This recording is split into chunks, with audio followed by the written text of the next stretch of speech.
안녕하세요. 성형외과 전문의 황영석 원장입니다. 오늘은 안면윤곽 수술 중에서 사실 어떻게 보면 제일 안 만들어야 되는 거예요. 여러분들이 두려워하시는 부작용, 특히 광대 축소하고 나서 생기는 분류압 부작용에 대해서 말씀을 좀 드려보려고 합니다. 광대 축소라는 거는 돌출되어 있는 광대뼈를 움직일 수 있게 한 다음에 가장 이상적인 위치에 갖다 놓고 고정을 시켜서 다시 굳히는 수술이에요. 잘라서 이동하고 움직이고 이거는 수술 과정 중에 일어나는 걸 거고요. 이제 잘 고정이 되어 있는 상태로 회복이 돼야지 수술이 완료가 되는 건데, 이 고정하는 과정이나 아니면 회복하는 과정에 문제가 생긴다면 바로 뼈가 제대로 붙지 못하고 분류압 같은 무서운 부작용을 만들어낼 수 있는 그런 일이 생길 수 있기 때문에 주의를 해야 된다, 이런 얘기고요. 분류압이 생기는 이제 원인은 사실 여러 가지가 있는데, 흔한 걸로는 여러분들이 아시는 거는 이제 수술 후에 관리나 이런 것들이 좀 미흡해서 뭐 예를 들면 붓기가 빨리 빠지고 좀 더 흡수되는 효과를 만들려고 외부에서 이렇게 손으로 누른다든지 이런 미흡한 관리 때문에 생기는 경우도 있고요. 그 다음에 너무 단단한 음식 있죠. 이런 걸 이제 씹게 되면은 씹는 근육은 광대에 걸려 있거든요. 그러니까 그런 부분에서 광대뼈가 계속 자극을 받음으로써 회복이 될 수 있는 조건을 만들어주지 못해서 분류압 부작용이 생길 수도 있어요. 하지만 개인적으로 제 생각에 중요하게 생각하는 포인트는,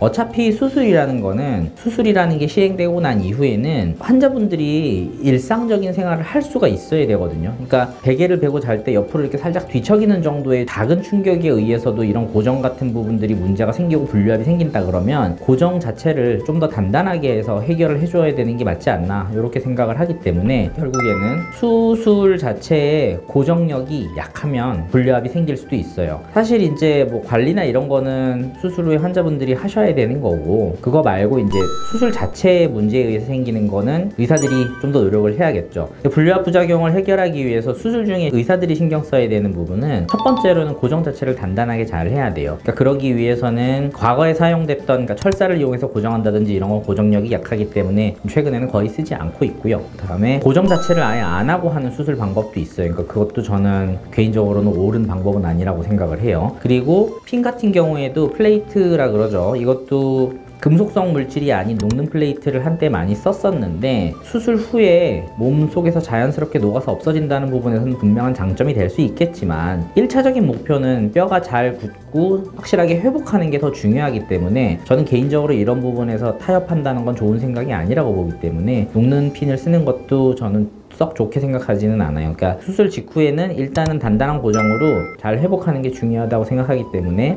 티타늄 플레이트를 꼭 사용할 것을 추천드리고 있고요. 고정 자체도 많이들 고정하는 방법으로 입안 절개를 통해서 했으니까 앞쪽 부분에서 고정하는 그 앞고정, 이거는 다들 시행을 하고 있어요. 근데 광대뼈는 앞뒤가 다 모두 연결되어 있는 구조이기 때문에 수술 이후에도 이 구조물들이 다들 단단하게 잘 연결되어 있는 상태가 아무래도 안정성 확보하기가 좋고요. 그런 의미에서 뒷고정도 같이 꼭 시행하는 거를 제가 의사생활하는 초창기부터 이거는 주장을 해오던 바고, 개인적으로는 그래요. 이렇게 앞고정 뒷고정 다 잘했다고 해도 미흡한 부분들이 생기거든요. 특히나 이제 앞광대 같은 경우에는 부비동이라 그래서 앞광대 앞쪽 부분에 공기주머니처럼 들어있는데, 그 해당하는 부분은 뼈가 아무래도 약해요. 그 부분에 만약에 앞고정이 시행이 되게 된다면 고정력 자체가 약하고, 이 약한 부분 때문에 고정핀이 제대로 된 고정력을 유지하지 못하면 분류압 부작용으로 이어질 수가 있고요. 그러니까 그런 부분에서 저는 부비동이 자리 잡고 있는 약한 얇은 뼈보다는 그보다 위쪽 부분에 단단한 광대뼈를 이용해서 고정하는 것이 좀 더 이상적이라고 생각을 했었고, 그것 때문에 저는 윗고정을 생각을 해서 지금 3중 고정이죠. 결국에는 앞고정 시행하고 뒷고정 하고요. 그 다음에 여기에 더해서 광대뼈의 위쪽 부분까지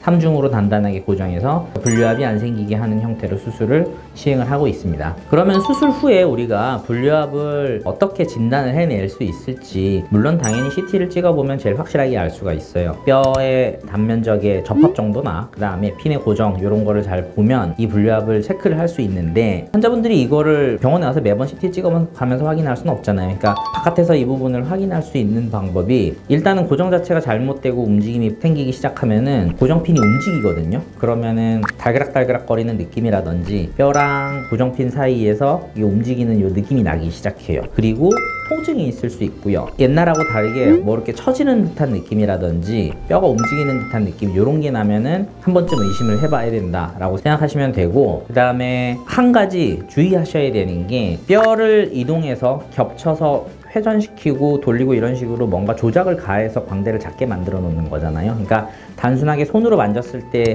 뼈가 층이져 있다고 이것이 분류압을 의미하는 거는 아니에요. 왜냐면 우리가 원했던 거는 뼈가 작아져서 결국에 겉으로 보이는 피부가 만들어내는 윤곽선 자체가 매끈해지는 거, 요거를 목표로 하고 수술을 진행을 했었기 때문에 단순히 이렇게 손으로 만졌을 때 뭐가 만져진다고 층이졌다고 그게 분류압을 의미하는 건 아니라는 것까지는 알고 계셨으면 좋겠습니다. 자, 오늘은 광대 축소 후에 생기는 부작용 중에 제일 무서운 부작용이죠. 분류압 부작용에 대해서 설명드렸고요. 다음 시간에 좀 더 재밌고 유익한 주제로 찾아올 수 있도록 하겠습니다. 자, 좋아요, 구독 잊지 마시고 다음 시간에 다시 뵐게요. 감사합니다.